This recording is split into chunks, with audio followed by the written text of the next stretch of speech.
Hey guys, this is Alan the Insider, where I serve the hottest tea out there. And guys, so today we're talking about Nick and Olandria, their life after the villa and their life before the villa. And so guys, today we are going to unpack a sheet of loads. So guys, stay till the end, guys. There's drama everywhere in the air. So guys, stay till the end so that you know and you tell me your opinion about their relationship between Nick and Olandria. Because guys, but before we get into the tea, guys, don't forget to subscribe, guys. Turn me up. Welcome to my channel if you're new to my channel. If you are new, welcome. If you're a returning subscriber, thank you so much for coming back. Like, turn on the post notification so that you may receive new content once I post. And guys, comment. I want to know your opinion about this whole video. And guys, let's get into the tea. Yeah. So guys, I don't want to come off as a hater, but personally, I have never been a fan of Nick and Olandria. The relationship. I'll single them out first, and let me single them first out before I count them as a relationship. So first, initially, Olandria was with Taylor, right? Nick was with Sierra. Sierra was kicked out of the villa because she's kind of racist, blah, blah, blah. We all know that whole drama, how it went out. And also, Taylor chose, what's the name of that girl? And so we know Taylor chose Clark over Olandria. And guys, it's kind of valid why Taylor did that, because I kind of support it in a way or another. Because let me unpack that. Because first of all, I think people are mad because Taylor and Olandria used to be the biggest relationship from the beginning of the season till at the almost end, and then they broke things off. But personally, I think Taylor was kind of right to do what he did, because I think we all know their relationship was kind of slow burn. Between the Taylor and Olandria relationship was kind of slow burn compared to Taylor and Clark, which was very, very quick. And there are things that Taylor and Olandria did not do, like kissing. They took a lot of time before even they started kissing out in the publics, except the challenges. But when Taylor saw Clark, boom, everything was there. So the feelings were there. It was. And as for Sierra, we all know how Nick and Sierra ended up. I have finished that. Let me go to another thing. So personally, I have always hated Nick, guys. Don't come for me. I'm a Huda supporter. I'm a Hudrant, but I have never liked Nick. Nick was literally my number one guy. The guy that I hated the most was Nick, followed by Ace. Because personally, those 3 times, literally Nick, is it 3 times or 2 times? Nick wanted to kick Huda out of the villa. And it was literally like, I'm like, what's wrong with this guy? What's wrong with this guy? I didn't know what he hated about Huda that much, because I didn't understand the beef with him and Huda. Every time he wanted to kick Huda out of the villa. And Marquis is the same guy who is like supporting Jeremiah. He's like, Jeremiah, it's okay, Huda is a mommy, I support you. And then boom.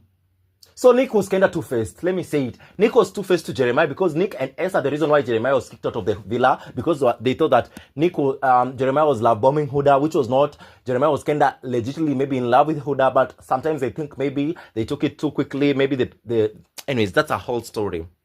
So all I'm trying to say is that I have never been a fan of Nick. Nick was always two-faced, and he pretended that he was better than many people, than most guys. The fact that he made Jeremiah go home, I never liked him. And also the way he was kind of rude and also a hater of Huda. That's the reason why I hated Nick. As for Olandria, at a point I used to like her. I liked Olandria. She was kind of easy. She was like everyone's friend. But at a point she was kind of, guys, I'm coming off as a hater because I love Huda. And guys, I'm literally, the reason why I hate these people is because how they treated Huda. Because at a point, Olandria was told something.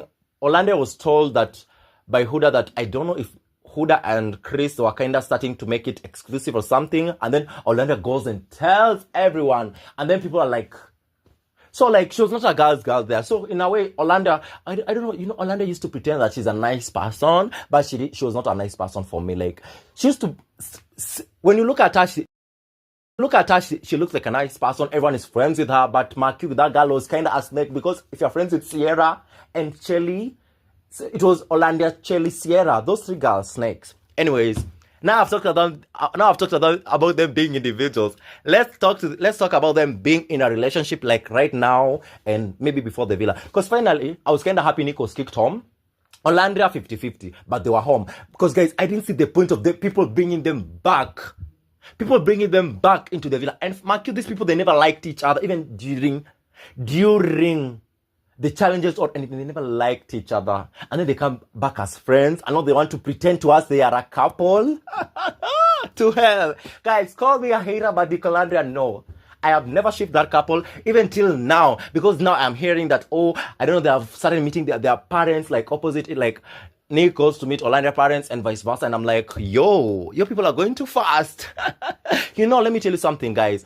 After the Love Island, especially the couples, most of them, they need to be seen as couples. Because if you need, for example, let's say Amaya and Brian, which they are kind of legitimately in love, that's for sure, I know that. But for them, if they're not seen as a couple, they won't get brand deals, they won't get a lot of businesses. You have to come with that front. You are a couple. So that's why I love Huda, because she's kind of true to herself, because she ended the relationship with Chris long time ago back in the villa, and she's thriving alone. That's not the point. The point is that I don't see why Nick and Olandria are pushing this relationship to us as fans and stuff. I've never been their fan. I'm talking to their fans. Call me a hater, I don't give a shit. But I don't know why they are pushing to us this whole facade about their relationship. And guys, we all know that they were not compatible. And guys, I'll talk some things and I'll be so sensitive about this.